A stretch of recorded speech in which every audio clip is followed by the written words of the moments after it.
Um, Nika Mirage, better known as Nicki Minaj, born during 1982, and 41 years before her was the great American poet and the lead singers of the 60s band, The Doors, James Douglas Morrison, better known as Jim Morrison. He died at the early age of 27, and he left a dynasty of words that poetically was used to fuel a generation of young people during a great time of war.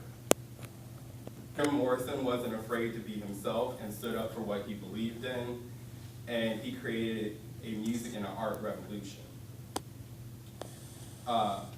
Born on December 8th, a day represented by a horse because of the free nature of these people. Called the Day of Abandon because these people often abandon things to get rid of problematic issues in their lives. The quote for this day is, "The soul must be free no matter what the cost." He was born to a Navy dad, Admiral George Morrison, at Mayport Naval Station in Jacksonville, Florida. During school, he loved reading. He would just read all the time, people said, that knew him. He would also write. He would find words that he didn't know, and he would write around, like he would make whole stories around words. And he also liked to draw. He was a little bit offbeat, one teacher said, a rebellious teen. Graduated George Washington High School in Alexandria, Virginia, and attended college in Clearwater, Florida. Then he went to FSU and moved to LA for UCLA to attend film school. While he was in UCLA, he took a drama class, and it was a teacher that really touched him. Like, he brought out his dark poetic sense of his just dark sense of poeticness, and he just really started writing after that. And he started living this bohemian lifestyle in Venice Beach. Bohemian is like an artist or a writer who acts without disregard. They're a little weird because bohemians don't really, the things that you would normally care about, like your house and your car and stuff like that, they could care less about. And that was Jim. He didn't have much money, so he just ate canned beans, just cheap food, and he lived on somebody's roof. And he practiced these yogi meditations. The guy is named Maharshi, and a yoga is when you clear your mind from all the clutter, all that background noise that you hear all the time when you feel overworked. This helped him out a lot. So, living on this rooftop with another film student, he started The Doors because his friend could play guitar, and they really liked his lyrics, his poetry. It was beautiful. It was really deep. So his first self-titled album came out, and the #1 hit was Light My Fire in June 1967. And they had 40 top 100 hits. But then the controversy started. Jim was always controversial. He died, sorry. So he was on the Ed Sullivan Show, the show in the 60s. And the lyric in Light My Fire was, "Girl, we could get much higher," and they asked her not to say it. Well, asked him not to say it, and he said it anyway. So that was one huge thing on live television, talking about getting high. Then he led down a spiral of drugs, alcohol, and depression. He always battled with depression. He used alcohol as his vice, and medicating with all kinds of drugs. And he married this girl, Patricia Kennedy. Now, he had a common law wife that he was with for years, but he married this girl, she was a witch, and her name was Patricia Kennedy, and he like fled to Paris with her. People say he fled to Paris because he spoke out about the Vietnam War, and people said the government didn't really like that. They said he was being tapped, phone conversations. So while he was in Paris, he just wanted to write more poetry because he was over the rock star lifestyle. It was overwhelming. People didn't really want to hear his poetry on stage. They were more concerned about him being outrageous, and they wanted to see the show. They wanted to see the songs he sang 1,000 times. So he died at the age of 27, July 3rd, 1971. The autopsy only read that the heart stopped. They didn't say, people assumed he overdosed, but when they sent the report to his family and everybody knew, they just said the heart stopped. Nothing more than that.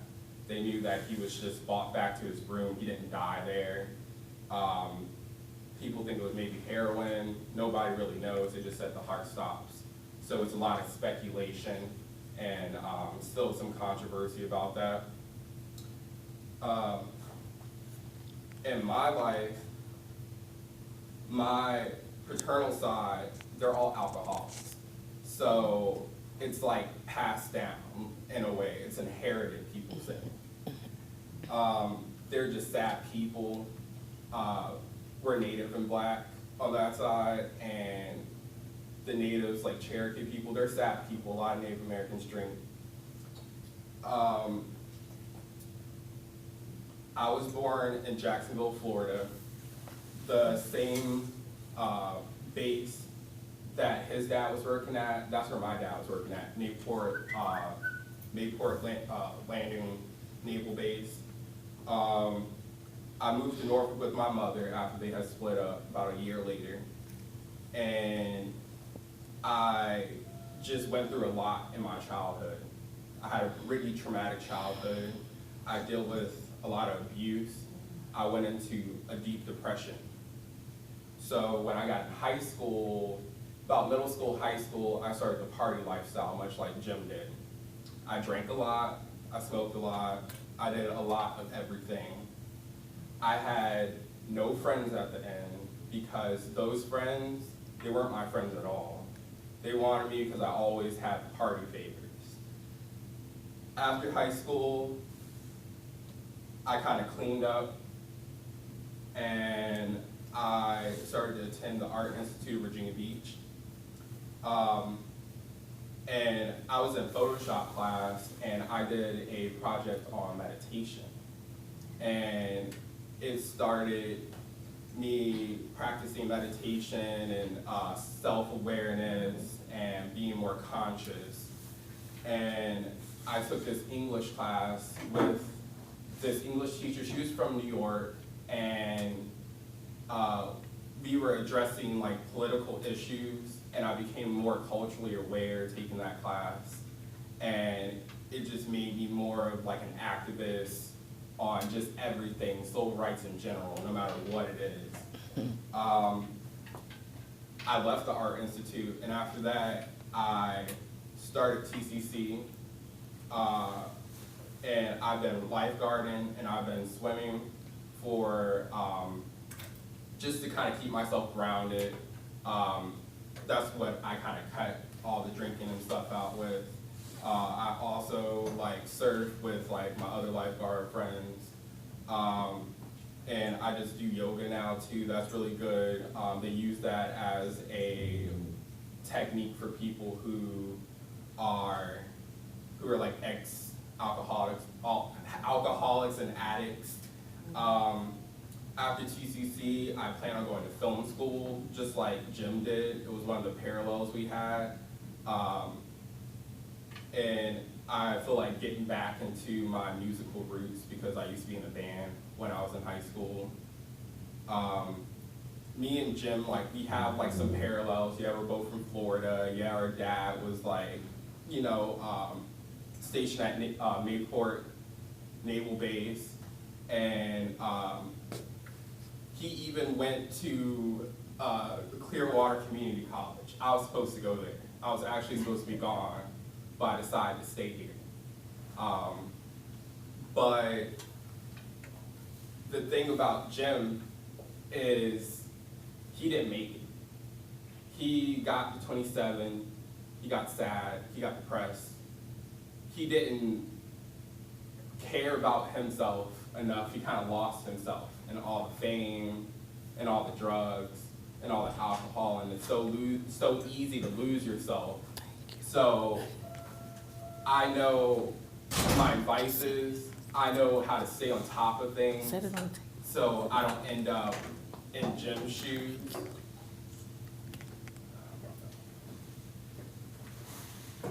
I don't know, addiction is like an everyday battle. And no, I've never felt like I was addicted, but when you go through depression, it can make you drink, and it can make you do a lot of things, and you come up with excuses to try to fight that sadness, because it's a black cloud that follows you everywhere. That's it. Awesome.